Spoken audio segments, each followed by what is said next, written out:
ಬೆಳವಣಿಗೆಯ ಬಗ್ಗೆ OIC ಅವರು ಮಾತನಾಡಿದ್ದಾರೆ.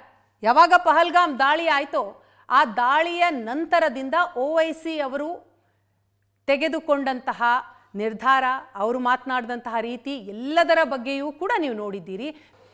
ಇದರ ನಡುವೆ ನಾಸಿರ್ ಹುಸೇನ್ ರಾಜ್ಯಸಭಾ ಸದಸ್ಯರು ಅವರ ಹೆಸರನ್ನ ಕಾಂಗ್ರೆಸ್ ಸೂಚಿಸಿದ್ದಕ್ಕೆ ನಮ್ಮ ರಾಜ್ಯ ಬಿಜೆಪಿಯ ನಾಯಕರುಗಳು ಕೂಡ ಆಕ್ರೋಶವನ್ನು ವ್ಯಕ್ತಪಡಿಸಿದ್ದಾರೆ. ಸಂಸದೆ ಶೋಭಾ ಕರಂದ್ಲಾಜೆ ಆಕ್ರೋಶಗೊಂಡಿದ್ದಾರೆ. ಜೊತೆಗೆ ಬಿಜೆಪಿಯ ನಾಯಕ ರವಿಕುಮಾರ್ ಅವರು ಕೂಡ ಈ ಬಗ್ಗೆ ಮಾತನಾಡಿದ್ದಾರೆ. ಇಬ್ರು ಏನು ಹೇಳಿದ್ರು ಕೇಳಿ. ಯಾವ ನಾಸಿರ್ ಹುಸೇನ್ ರಾಜ್ಯಸಭಾ ಸದಸ್ಯರಾಗುವಂತ ಸಂದರ್ಭದಲ್ಲಿ ಅವರು ಪಾಕಿಸ್ತಾನ ಜಿಂದಾಬಾದ್ ಅಂತ ಹೇಳಿಸ್ಕೊಂಡವರು. ಯಾರು ಪಾಕಿಸ್ತಾನ ಜಿಂದಾಬಾದ್ ಅಂತ ಹೇಳ್ತಾರೆ, ಯಾರು ಅಂತವರಿಗೆ ಬೆಂಬಲ ಕೊಡ್ತಾರೆ, ಆ ರೀತಿಯ ಮಾನಸಿಕತೆ ಇದೆ, ಅವರನ್ನ ವಿದೇಶಕ್ಕೆ ಕಳಿಸಬೇಕು. ಅದೇ ಕೆಲಸವನ್ನ ನಾಸಿರ್ ಹುಸೇನ್ ಮಾಡ್ತಾ ಇದ್ರು. ಸರ್ಕಾರದ ದುಡ್ಡಲ್ಲಿ ಭಾರತದ ವಿರುದ್ಧ ಮಾತಾಡಕ್ಕೆ ಯಾರ ಹೆಸರು ಕಳಿಸಿದವರು? ಕಾಂಗ್ರೆಸ್ ಅಲ್ಲಿ ಬೇರೆ ಹೆಸರು ಇಲ್ವಾ? ಕಾಂಗ್ರೆಸ್ ಅಷ್ಟೊಂದು ದಿವಾಳಿ ಆಗಿದೆಯಾ? ಕಾಂಗ್ರೆಸ್ ಇಷ್ಟೊಂದು ದಿವಾಳಿ ಆಗಿರೋದು ನಂಗೆ ಆಶ್ಚರ್ಯ ತಂದಿದೆ. ನಾಸಿರ್ ಹುಸೇನ್ ಬಿಟ್ಟು ಅವರಿಗೆ ಬೇರೆ ಹೆಸರಿಲ್ಲ.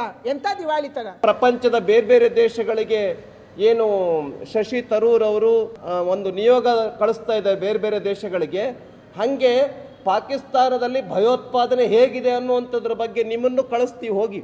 ಇವ್ರಿಗೇನಾರು ಅಷ್ಟೊಂದು ಧೈರ್ಯ ಇತ್ತು ಅಂತ ಹೇಳಿದ್ರೆ ಹೋಗಿ ನೋಡ್ಕೊಂಬರ್ಲಿ. ಕಾಂಗ್ರೆಸ್ ಪಾರ್ಟಿಯಿಂದ ಅಂತೂ ಆ ಒಂದು ಕಮಿಟಿನಲ್ಲಿ ಸೇರಿಸಿದ್ದಾರೆ ಶಶಿ ತರೂರ್. ಕಾಂಗ್ರೆಸ್ ಪಾರ್ಟಿ ಶಶಿ ತರೂರ್ಗಿಂತ ದೊಡ್ಡ ಹೆಸರ? ಶಶಿ ತರೂರ್ ಯಾಕೆ ಬೇಡ ಆ ಕಮಿಟಿನಲ್ಲಿ? ಇವರೇ ಯಾಕೆ ಬೇಕು? ಯಾಕೆ ಪಾಕಿಸ್ತಾನದ ಪರವಾಗಿ ಮಾತಾಡ್ತಾರ ಹೋಗಿ ಇವರು? ಪಾಕಿಸ್ತಾನಕ್ಕೆ ಜಿಂದಾಬಾದ್ ಅಂತೇಳಿ ವಿಧಾನಸೌಧದಲ್ಲಿ ಕೂಗಿದ್ರಲ್ಲ, ಅದಕ್ಕೋಸ್ಕರ ಸಾಧನಾ ಸಮಾವೇಶ ಮಾಡ್ಲಿಕ್ಕೆ ಹೊರಟಿದ್ದೀರಾ?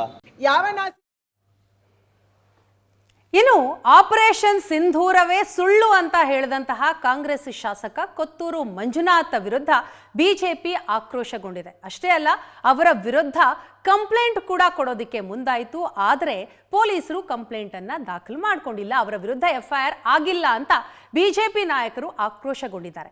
ಯಾವ ನಾಯಕರು ಏನು ಹೇಳಿದ್ರು ಕೇಳಿ. ಈ ಕೊತ್ತೂರು ಮಂಜೂರಿಗೆ ಸಿಂಧೂರಿ ಸ್ಕ್ವೇರ್ ಫುಟ್ಟು, ಇದರಲ್ಲಿ ಗೊತ್ತಾಗೋದು ಒಂದೇ ಒಂದು ಅಂದರೆ ಸ್ಕ್ವೇರ್ ಫುಟ್ ಮಾತ್ರ. ಸರ್, ರೈತರ ಭೂಮಿನ ಕಬಳಿಸ್ಕೊಂಡು ನಿಮಗೆ ಸಿಂಧೂರಿಗೂ ಸ್ಕ್ವೇರ್ ಫುಟ್ಟಿಗೂ ಡಿಫ್ರೆನ್ಸೇ ಗೊತ್ತಿಲ್ಲ. ನಿಮಗೆ ಅರ್ಥ ಆಗುವಂಥದ್ದು ಬರೀ ಸ್ಕ್ವೇರ್ ಫುಟ್ ಮಾತ್ರ. ಕೋಲಾರದ ಜನ ಇದಾರಲ್ಲ, ಮುಂದೊಂದು ದಿನ ನಿಮಗೆ ಪಾಠ ಕಲಿಸ್ತಾರೆ. ಕಾಂಗ್ರೆಸ್ ಇದುವರೆಗೆ ಪಾಕಿಸ್ತಾನದ ಮೇಲೆ ಇರುವಂಥ ಪ್ರೀತಿ ಹೋಗೋಕ್ಕಾಗಲ್ಲ. ಯಾಕೆಂದರೆ ಪಾಕಿಸ್ತಾನ ಹುಟ್ಟಿಸಿದವ್ರೆ ಅವರು. ಈಗ ರಾಷ್ಟ್ರಪಿತ ಅಂತಲೇ ಕಾಂಗ್ರೆಸ್ಸೇ ಪಾಕಿಸ್ತಾನದ ರಾಷ್ಟ್ರಪಿತ.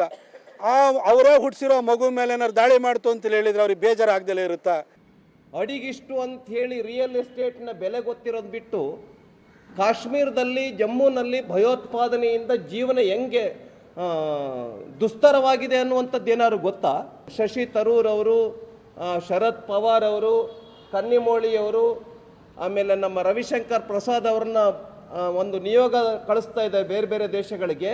ಹಾಗೆ ಪಾಕಿಸ್ತಾನದಲ್ಲಿ ಭಯೋತ್ಪಾದನೆ ಹೇಗಿದೆ ಅನ್ನುವಂಥದ್ರ ಬಗ್ಗೆ ನಿಮ್ಮನ್ನು ಕಳಿಸ್ತೀವಿ ಹೋಗಿ. ಭಾರತದ ಸೈನಿಕರು ತಮ್ಮ ಶೌರ್ಯದಿಂದ, ಸಾಹಸದಿಂದ ಹೆಂಗೆ ಧ್ವಂಸ ಮಾಡಿದ್ರು ಇದನ್ನು ನೋಡ್ಕೊಂಬರೋದಕ್ಕೋಸ್ಕರ ಪ್ರಿಯಾಂಕಾ ಖರ್ಗೆ ಅವ್ರನ್ನ, ಸಂತೋಷ್ ಲಾಡ್ ಅವ್ರನ್ನ, ಈ ಮಂಜುನಾಥ್ ಅವ್ರನ್ನ ನಿಯೋಗದಲ್ಲೇ ಕಳಿಸ್ತೀವಿ, ಹೋಗಿ ಬರಲಿ. ಕೇಂದ್ರ ಸರ್ಕಾರ ರೆಡಿ ಇದೆ ಬೇಕಾದ್ರೆ ಕಳಿಸೋದಕ್ಕೆ.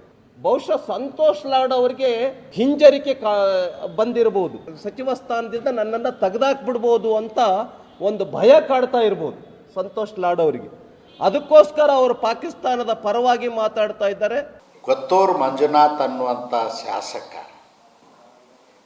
ನಮ್ಮ ಮಿಲಿಟರಿ ಶಕ್ತಿ ಮತ್ತು ಶೌರ್ಯವನ್ನು ಗೇಲಿ ಮಾಡ್ತಾನಂದ್ರೆ ನಾಚಿಕೆ ಹಾಕ್ಬೇಕು ಅವನಿಗೆ.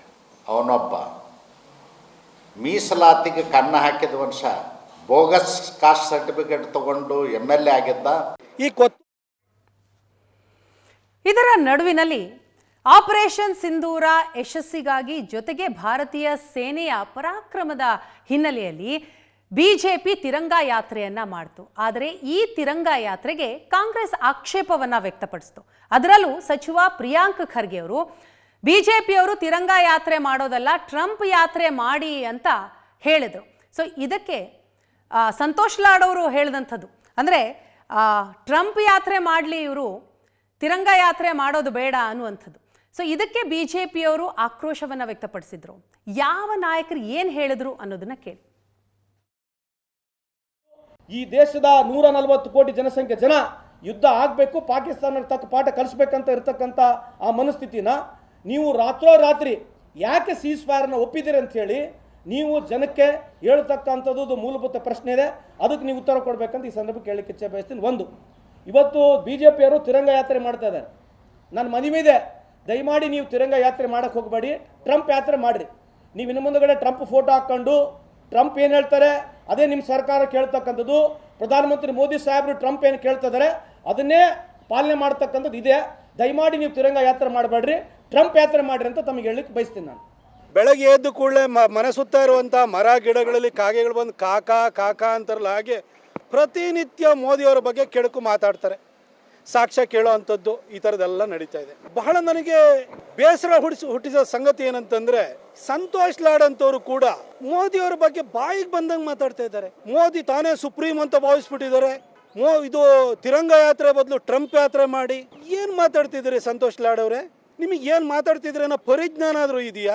ಮೋದಿಯವ್ರನ್ನ ಪ್ರತಿನಿತ್ಯನೂ ಕೂಡ ಬೈದೇ ಇದ್ರೆ ನಿಮಗೆ ತಿಂದಿದ್ದು ಅರಗಲ್ವಾ? ನನಗೆ ಸಂತೋಷ್ ಲಾಡ್ ಬಗ್ಗೆ ನೋಡಿದ್ರೆ, ಈ ಸಂತೋಷ್ ಲಾಡು ಧರ್ಮನಿಷ್ಠೆಯನ್ನು ಇಟ್ಕೊಂಡಿರುವಂತಹ ಮರಾಠ ಸಮುದಾಯಕ್ಕೆ ಸೇರಿದಂಥವ್ರು. ಆದರೆ ಸಂತೋಷ್ ಲಾಡ್ ಬಾಯಿ ಬಿಟ್ಟರೆ ಶಿವಾಜಿಗಿಂತ ಹೆಚ್ಚಾಗಿ ಅಫ್ಜಲ್ ಖಾನ್ನ ಛಾಯೆನೇ ಕಾಣುತ್ತೆ. ಅವ್ರ ಮಾತುಗಳು ಆ ರೀತಿ ಕೇಳಿಸ್ತವೆ.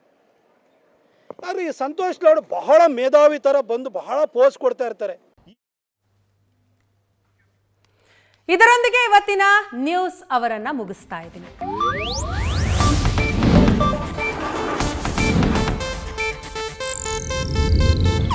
ಇದು ಏಷ್ಯಾನೆಟ್ ನ್ಯೂಸ್ ನೆಟ್ವರ್ಕ್ ಪ್ರಸ್ತುತಿ.